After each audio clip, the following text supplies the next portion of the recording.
back on the Prime Minister, do you think that there's any progress? I mean, I asked Josh Frydenberg about this a short time ago when it comes to the diplomatic boycott of Beijing in the Winter Games next year.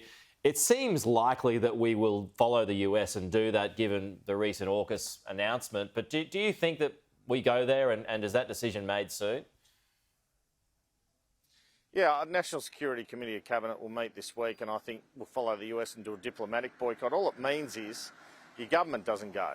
The athletes still go, the team still goes. So it's a far cry from 1980 when the US boycotted the Moscow Summer Olympics or 84 when Russia retaliated at Los Angeles. It's not taking the whole team out. So I think that's kind of interesting that you wouldn't go further. And the reason the US is doing is a treatment of a million Uyghurs in Xinjiang. And no doubt the government will proffer the same reason. I do note, though, a couple of front pages in the Telegraph last couple of weeks, one about where a Chinese warship was, and the other one today about an alleged plot to shut down power stations. So no doubt the Prime Minister will get some questions on that today. There's no doubt the government is hoping to say that Scott Morrison's your right man on the economy, or your right candidate on the economy, your right candidate on national security. And they don't mind talking up this conflict with China, but does it have its own drawbacks? And this seat, Banks, like Reid's, has a high Chinese-Australian population. Now, they might not be on board with the CCP, the Communist Party government at all, but they'll be concerned about a backlash from hawkish-type rhetoric from the government. So it's a fine balance. It's a fine line for the Prime Minister to walk, Pete.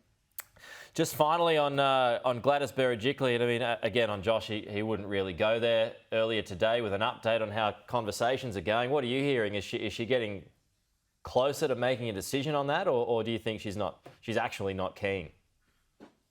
Well, as I've said on Afternoon Agenda the past 2 days, it's not going to happen. It never was going to happen, but Gladys likes the stories to keep going. So as many journalists want to keep writing them, keep going, because Gladys likes that.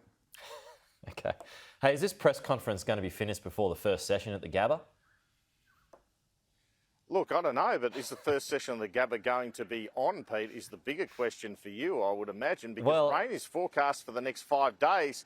And I don't want to encourage gambling, but I've just got on a draw of $3. And mate, it's come into $2.15, so you're not the only one. No, Tom Saunders, he's given us the hot take that it's going to come in from lunch, so we might get a session in there. But you're right. I think it's pretty good money to go for a draw. Yeah, $2.15. I think that's probably still even a good price. Well, it's not as good a price, is it? But what I will say is, if you're watching Fox Cricket and you're watching it and the rain comes, please tune into Afternoon Agenda and watch Kieran and I. We'll have lots of interesting news for you. I always do anyway. Andrew Clennell, great to chat as always. We'll talk to you soon.